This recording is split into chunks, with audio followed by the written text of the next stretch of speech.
Christmas and welcome to Cross My Heart Ministry. I'm Laurie McFarland and I just want to thank you for making some time because I know you don't have the time during this busy Christmas season to spend with us. Christmas is a sweet time and a time of blessing, and we don't take it for granted that you would visit us here. So welcome on in. And if it's your first time, we say welcome. If you're a regular visitor, we say welcome to you as well.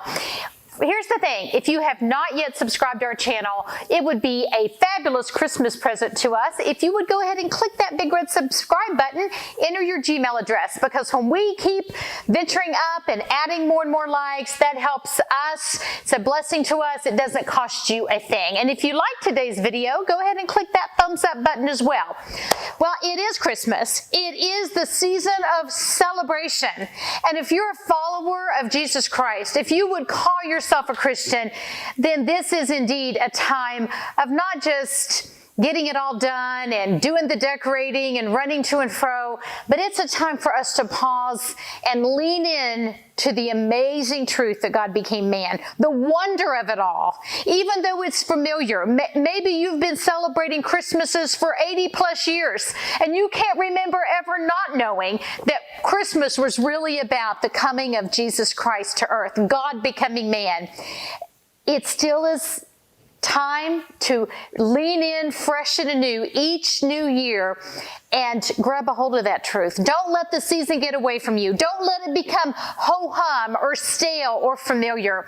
Make some time to sit with your Bible or just listen to Christmas music or look at the lights on your tree. Whatever worship looks like for you, make some time to celebrate and try to go back and embrace that truth as if it's fresh all over again. The amazing, incredible, inspiring, awesome truth that God became man. Think about that. Christianity is unique among every other world religion or cult that teaches. Every other teaching out there says, oh, you have to do enough good deeds. You have to do this or do that or keep these rules and earn your way to God. So many lost people out there are wondering, have I done enough? Are there enough good things? When the scales are weighed, will there be enough good things to outweigh the heavy things so that I can get in? Christianity is unique in saying, my good can never be good enough. If I'm counting on that scale to weigh heavy on my good deeds, I'm sunk. There's no hope for me. Christianity acknowledges from the get-go that nothing I can do can ever be good enough. And that's why Jesus came. He came to us. We don't have to earn our way up to Him. That's what Christmas is all about. Emmanuel means God with us. Jesus came, humbled Himself, born a baby, and Easter points, and Christmas points to Easter. He came so that eventually He could die for us. God becoming man is the real, true, awe-inspiring message of Christmas. Christmas is a time of great blessing. And in the midst of all the busy, let's not overlook that blessing. As we are going about all of our baking and shopping and cooking and all these ways that we love on other people, let's remember that we're not doing all these good things to earn our salvation. We are releasing love because we are loved. He loved us first. We are doing these things because we are identified with Christ, because we are women of God, because our salvation is secure, not trying to earn our salvation. And Christmas is the time that we try to release as much love as we can. We just seem to be spurred on and motivated. It just almost feels tangible in the air, this sense of love and joy and peace and purpose. The music at the stores and in the malls is different. Our neighborhoods look different. All the lights are up. It just feels festive and wonderful, and it feels hopeful. And the thing about Christmas, ladies, is that so many people who don't identify with Christ, it seems that there's a longing in their hearts at Christmas. It seems like it's a time that people are most open, if they're going to be open, to hear the message of Christmas, to hear about the gospel, the truth of who Jesus Christ is, the good news that God became man. That's the essence of Christmas. It's our great opportunity to love on others. And oh, we just try so so hard to love on everybody, don't we? I live in the same world as you do, the world of too much to do and not enough time to do it in. We want to love our families and our coworkers and our neighbors and our church family and the lady that cuts our hair and the guy that delivers our mail and all these people in our world, and it can become exhausting. And we can get so busy and caught up in it that we lose sight of the reason for this season. So do love on others well, but maybe give yourself permission to do that box mix or take that shortcut or do something different. And so today I'm coming to share with you an easy recipe. There's lots of special recipes that are handed down in families. You have yours and I have mine. And what makes some of those Christmas recipes so special is that we only make them at Christmas. Some of them take a long time. Some of them have complicated ingredients. Some of them call for ingredients that maybe we can only find at Christmas time. And because we make them so rarely, that in itself makes it special. And of course, anytime we make the time to do something homemade, that makes it more special. We love delivering a plate of homemade something to someone that we love. We love putting out a plate of homemade goodies when the kids all come home or for our family, and it's fun to do that. But sometimes it just takes so much time. Our good old standby chocolate chip cookies that we make for every day special every once in a while just won't suffice at Christmas. We want something that looks a little festive. We want something that is special because it's only done once a year, but some of those things take a lot of time. So today I want to share with you a recipe that I've been making, and I sort of tweaked one that I found a year or so ago, and I'm calling this Double Chocolate Double Mint Christmas Bark. Now this is sort of a redo on an old favorite. I used to buy those bars of chocolate and melt it and mix in some almonds or nuts or whatever, or dip the pretzels and spread it out on plastic wrap to harden and then just break it up. And that was the traditional Christmas bark, chocolate bark, white chocolate bark, what have you. I think there may even be a previous video from a couple of years ago where I did that, and we'll put the link to that below as well. That's a great, easy way to put some things together in a gift bag and tie it with a ribbon and use that, put it with some other cookies maybe and make it special. But today, I'm sort of upping my game on the Christmas bark idea. I'm doing something a little different and I'm excited to share it with you. I think one of the great things about this recipe is not only is it delicious, but it looks pretty because of the peppermint candies and the green in the Oreo cookies. You get the red and green going on, as well as the delicious flavors of chocolate, and who doesn't like chocolate? Best of all, this recipe only has 4 ingredients. That's right, you heard correctly, 4, only 4 ingredients. It has the 2 types of chocolate wafers. These are melting wafers. I have the dark chocolate and the white chocolate. If you prefer milk chocolate, you can find those. I found these at Aldi. I was thrilled when I saw that they're carrying these melting wafers. The Ghirardelli are fabulous, and you can find those online at Amazon. We'll put a link to those if you want to buy them there. You can also find them at your local Walmart or your grocery store, wherever you shop. So we're going to use that as the base recipe. And then at Christmas time, Oreos come in all sorts of different concoctions, double stuff, single stuff, whatever. But at Christmas time, they have these mint flavored ones, and they're green, so they look really festive. So we're going to use some of those. And then finally, for the topping, we are going to use some of this crushed peppermint candy. Now, you can buy the Starlight Mints if you like and crush those or pound those or do whatever. I decided to push the easy button and I bought the bag of them. You're not going to need many, and so if you want to use some of them, I'm going to try to hold this up so you can sort of see what they look like. You're not going to need many, so I'm going to stick these in the freezer and save them for next year because I used such a few of these in the first batch I made. So we're going to get started on this changing up of an old favorite. If you've made bark in the past, this is going to be a new twist on that. So we're going to start right in with melting the dark chocolate wafers. And so I'm just going to tear this off, let you see what these look like. they are just little chocolate wafers, just as they're described. Here's what they look like, just a single little wafer. I am going to dump these into a microwave safe bowl. You can use a bowl or a mixing bowl. I love this Pampered Chef mixing bowl. I use it all the time. I seldom even get out a bowl because this is so easy. And the nice thing about using a big mixing bowl is it's got the handle as you go in and out of the microwave. Now, we're going to go ahead and melt these. And in the meantime, I've also gotten ready my parchment paper. So I've torn off a nice big piece of parchment paper. We're going to spread this out into a triangle. So I have a triangle size, and I am putting this on a massive cutting board. It probably didn't need to be this big, but my next size one was not large enough. So I'm doing a little bit of overkill. So I have this all ready. We're going to melt these and then spread it out onto my parchment paper into a big triangle. I'm going to go ahead and see if I can move some things, clear them out of the viewing area here so you can sort of see what I'm up to.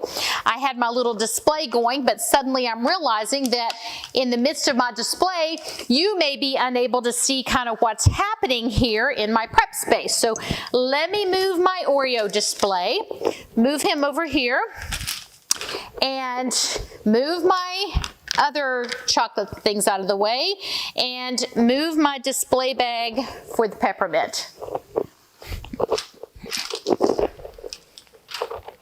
Okay, so here are the chocolate wafers. I think you can see those. Now, very important, probably the biggest caution about making this recipe is that you do not want to burn the chips. You cannot just stick this in the microwave for 4 or 5 minutes and let it go. Everybody's microwave is different. Some of them are very intense and shoot out more powerful rays than others.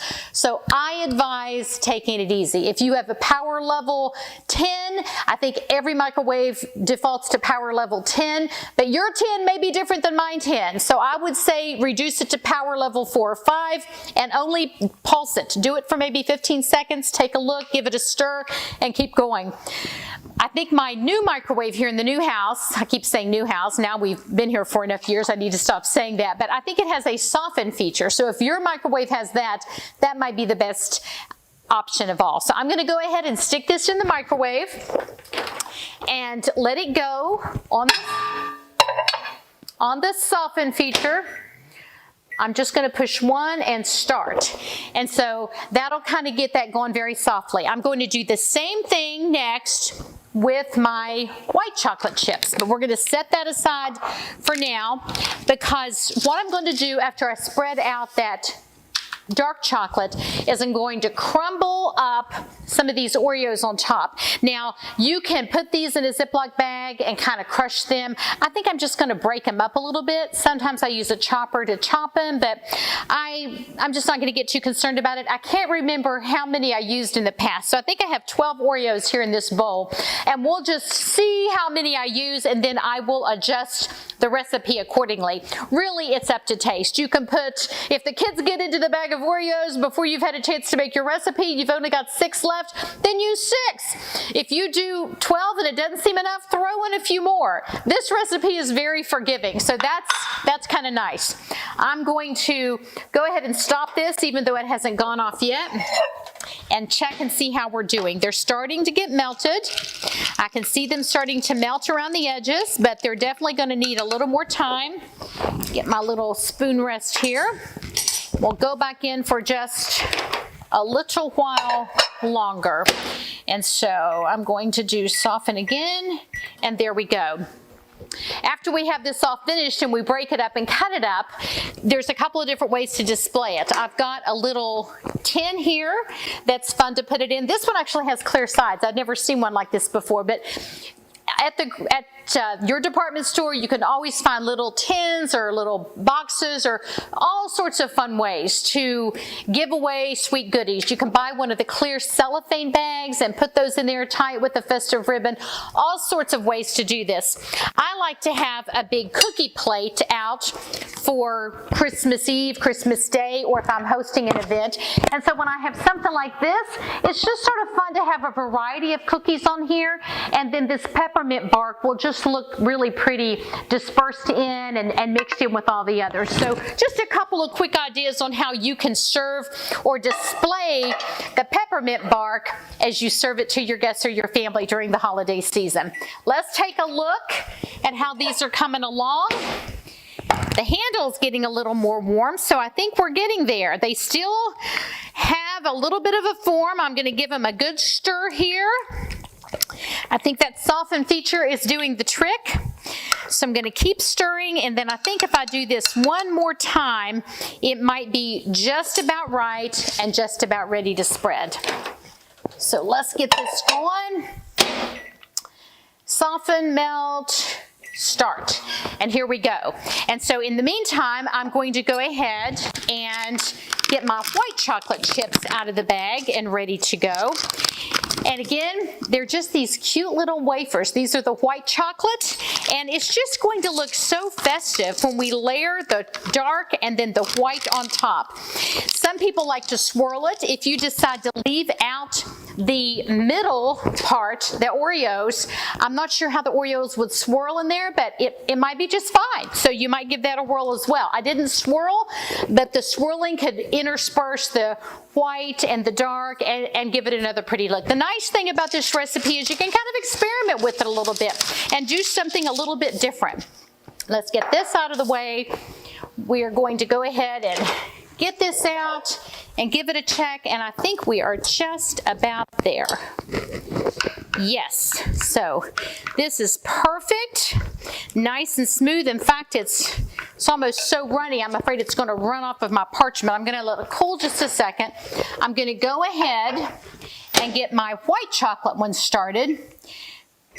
So you can see how quick this goes together.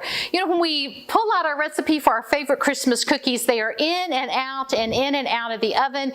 You mix up the batch of cookies, and then you're just racing for the oven and hope you didn't forget to set the timer. And then I've done that before, and then I start to smell something, and that batch is just a little too crispy, and you sort of set those aside. And it just sometimes a batch of cookies, especially if you're doubling it like I often do at Christmas, it just seems to take all afternoon. But this, on the other hand, is going to go together so quickly that you could throw this together in just a matter of minutes and be good to go. So this is all melted. I'm going to go ahead and spread it out into my triangle, just pouring it onto the parchment paper here, and then we will spread it out. It doesn't really make a lot. In fact, I've thought that maybe next time what I should do is just go ahead and double it and get 2 bags, because with my family and with my crew and with the people that I'm going to share this with, I just have so many different people and places that sometimes it's going to be taken that one batch is never enough. So I'm always into doubling. If you've watched my channel long enough, you know that that's often what I do. I like to double, I like to maximize my time and really make it work. So we're going to use a different spoon. Don't want to mix my chocolates just yet. So this is starting to melt a little bit, but not anywhere near where it needs to be. Since this container is a little smaller, I only have 1 in this big size, they may take just a little bit longer to melt. So we're going to get this scraped out, and I always cook with a spatula, because I'm not going to pour anything edible down the drain. I'm not going to let that go down the disposal when we can eat it. If my son Luke were home, he would be hovering over me asking if he could lick the bowl, but since he's not here and I don't need to lick the bowl, I'm going to use my handy dandy spatula and try to get every little bit of chocolate possible out of here. Dark chocolate, they tell us, is good for us.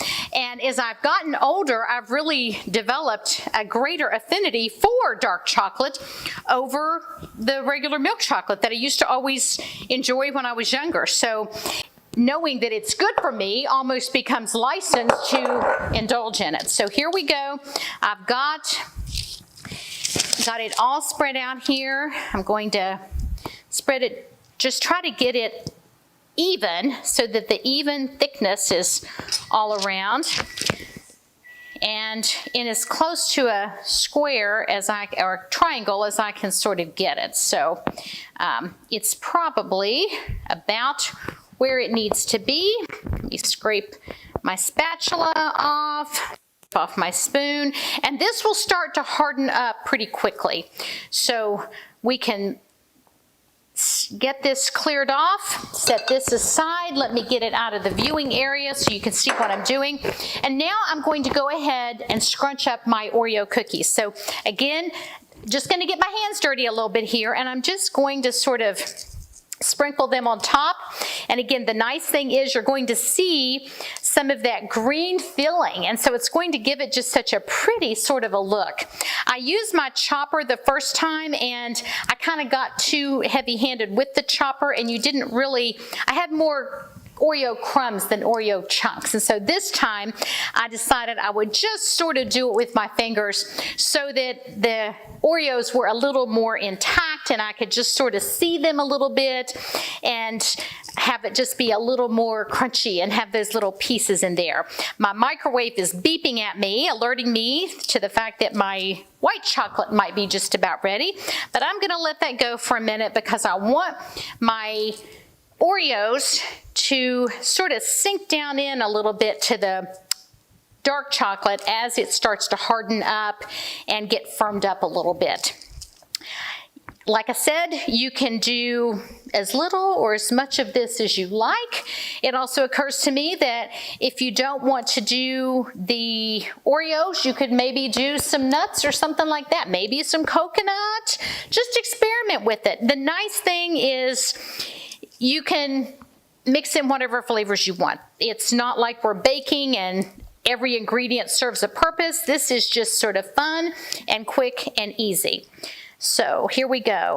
I can't remember how many Oreos I've chopped up, but I know I put 12 in that bowl. So when I type up the recipe for you to print off on your own, I will note how many I used, and then you can decide or use that as kind of a general frame of reference for how many you want to use if you give this recipe a whirl. And speaking of the recipe, you can follow the link in the show notes below and download a PDF with your very own copy. So I know that after you see how pretty this is and after you hear what's in it, it has to taste good, right? You're going to want to dash off to Walmart or the grocery store or go to www. and get those ingredients ordered. Only 4 of them, and make your own. And won't your friends and family just love having a little bag of chocolate peppermint bark, I'm just going to call it Christmas bark, to share with them for the holiday season. I'm going to do one more cookie and just fill in the missing spots.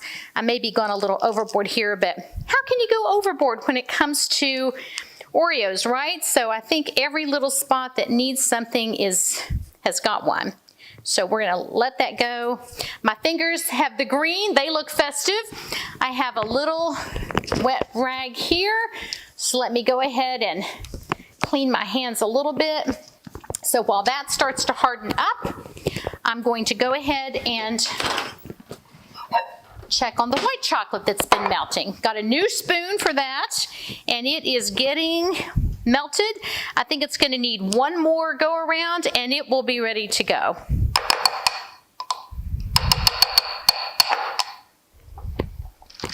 Okay, let's get this going. Soften, melt, and there we go. So after I get this on, after this melts, we'll pour it on top, and then the last thing to do will be to sprinkle on the peppermints and then let it go, and I'll show you how I cut it when we come back. I want to leave some time for this to get completely hardened. I don't want to start cutting it while it's still soft. So we're going to let it get good and hard, and then I'll be back to let you see how I cut it and what it looks like. I sort of cut it in lines and squares and then cut those squares in half. So they're these sort of cute little triangles that just look pretty and festive spread out on the plate. So here we go. We're going to wait here. I feel like I sort of want to start humming the Jeopardy song as I'm waiting for the chocolate to finish melting. I'm already thinking about who I'm going to share my peppermint bark with, and probably convincing myself that I really should have doubled the batch and done a little bit more while I've got the mess going. That's the thing about it. That's the value of doubling up and making that mess one time. It's why I like to buy 10 pounds of ground beef and brown it all at once, and I like to double every recipe, and if I can freeze it, I do that. It just is such a big time saver. And I think the white chocolate is good to go. So we're going to give this a little stir.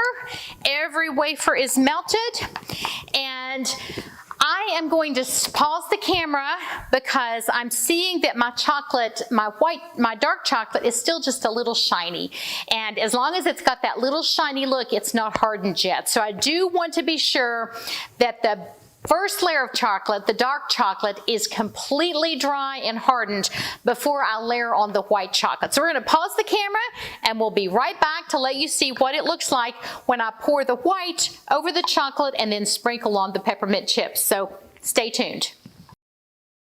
Okay, we are back. The dark chocolate has hardened. All the Oreos, the mint flavored Oreos, are on top, and they've kind of fallen into the softness of the chocolate as it's hardened. They're kind of solidified on there.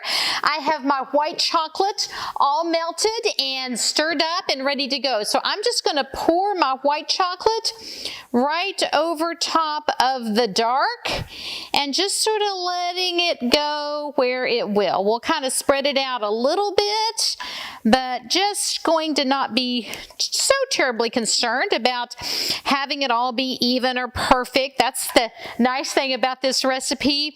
It's very, very forgiving. So get this cleared off here. I'm going to go ahead and get my spatula out now so that I can get every little drop of the delicious white chocolate out of the bowl and onto our little layered peppermint bark. So we're going to clear all this out of here, dribble this here, dribble that there, try to get it out. Here we go. And we're just about there. I'm going to spread this out a little bit to kind of cover up. I did not do a good job of getting it even. I think I was trying to look at the camera and spread at the same time, but like I said, it's just simply okay. We've got the whole bag melted and spreading on top, and I'm just going to try to get it to cover as much of the Oreo as I can. So some of this is kind of clumpy here, but that's okay. We're just going to sort of spread it out, and as best we can. It's easy to tell where it's thicker than at other places, and now some of my Oreos are getting sort of wanting to roll around a little bit and get loosened, so I'm going to get those kind of incorporated into the white chocolate, so that'll kind of glue them down and let them stay where they need to be. Now, if I had wanted to swirl this, I mentioned that that could be a possibility. You would want to go ahead and pour the white chocolate on before the dark chocolate has completely hardened and gotten completely dry, because otherwise, after it's hardened, of course, it would be impossible to kind of swirl it. So just a little FYI. I didn't want to swirl. I wanted to kind of have those layers that you could sort of see. So I let mine harden off camera for a few minutes, and you can tell when it's hardened because the dark chocolate is no longer shiny. I think this will be a fun one to do with my granddaughters. I can put them up on a stool, let the 3-year-old push the button to start the microwave. Because there's only 4 ingredients, because it goes together quickly, it's a fun one to do with the kids. So I'm going to call that good, rake the rest of the chocolate that's already starting to harden up onto there. So there we go. I'm going to go ahead and sprinkle on my peppermint before this gets too hardened and it won't sort of stay in there. And you can use as much peppermint as you want. It just looks so pretty because the white chocolate is, and it just looks so pretty with the Okay, Anna, edit that out. It just looks so pretty to see the green from the Oreo mint cookie with the red from the peppermint. It looks very festive, very Christmassy, and it'll just look pretty as well as being absolutely delicious. So I'm just sprinkling this on a little bit at a time, and I'm gonna call that good. So I'm not sure if you can see it. I'm gonna kind of hold it up here, but I am going to put a picture of this. I'll take a photo of it and then we'll put that on the thumbprint or someplace on the video so you can see what it looks like. It's very, very, very pretty. Okay, I'm going to give this a little bit of time off camera to go ahead and let the white chocolate harden this time, and then I'll come back one more time to let you see how I cut it, and then cut it into squares and then into triangles for serving and displaying and giving away. Be right back. And we're back. Our chocolate has all hardened. It's ready to go and ready to cut. I'm going to try to hold this up a little bit so you can sort of see it. There you go. This is, before it's cut, our double chocolate, double mint Christmas bark. Absolutely delicious, and doesn't it look so festive with the green from the Oreos and the red and white from those crushed peppermints. I just love it. And wait until you taste it. So here, the last thing to do is to go ahead and cut it. So I want to demonstrate how I do that. So it's in a nice long rectangle. So what I like to do to make sure things are going to be even, when I'm cutting a cake or cutting a pie or cutting anything, I just start halving. So I go right down the center first. I've got a pizza cutter because I think that's the easiest thing to cut something like this rather than trying to get out a knife and veering off course. I'll probably veer off course a little bit anyway, but here we go. I'm just going to go right down the center.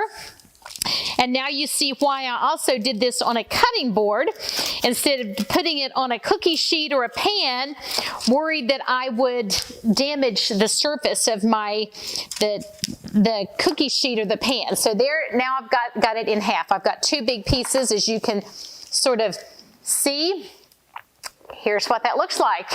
And that might be a size piece that your grandkid or your husband might enjoy, but we're going to keep cutting. So now I'm going to half this one. And some of the pieces may go ahead and break apart, and that's okay. That's the thing about bark. It's sort of like a snowflake. Every piece may look a little different. The ones on the edges, when they're thin, they may break off a little bit, and that's okay. I'm going to go ahead and cut this one. Actually, I may leave this one big and do some big squares. So I think we'll just do it that way. Now that I've taken a look at it, I'm going to set these aside for now. In fact, let me just get the platter over here.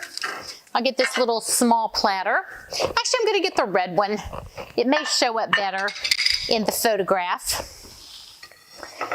Move my little sign here. And so this one is just an interesting size.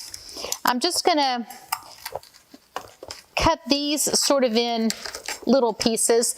They're more breaking apart because on the edges the chocolate is a little more thin and it's not staying together as well. Let me just move these out of the way and go ahead, get these cut up, and again, they can just each be their own little creation, look a little different, what have you. But I'm going to get these all sort of out of the way for now. And I want to cut these in the triangles that I was talking about. And so if you cut kind of a nice big square, and then cut your square in half, angle to angle, you sort of get these triangle pieces. And so that's kind of the look I'm going for. And so you get this nice big piece of peppermint bark. It might be a little too big, not sure. Just sort of playing around with it, getting a little creative as we go along. Let's go ahead and cut this last piece in half as I talked about doing before. Try to get more of a square, and then we can cut the square in half, and now I've got this little teeny triangle. So that's kind of cute and fun. And of course, when you're finished on your cookie sheet, you're going to have all these delicious crumbs that you can sort of pick up the parchment paper and sort of make a little funnel and put those all into a little bowl, and that makes a nice little treat as well. Fix yourself a cup of coffee and eat your crumbs from your cooking or preparation to enjoy. So all the different pieces, they can be triangles, they can be squares, they can be different size pieces. It really doesn't matter. You're just going to sort of have this all displayed, and it can be grabbed and eaten up and enjoyed. The fun part is just the beautiful color that makes such a nice contrast with the other pieces of brownie or cookie or whatever you're putting on your dessert tray.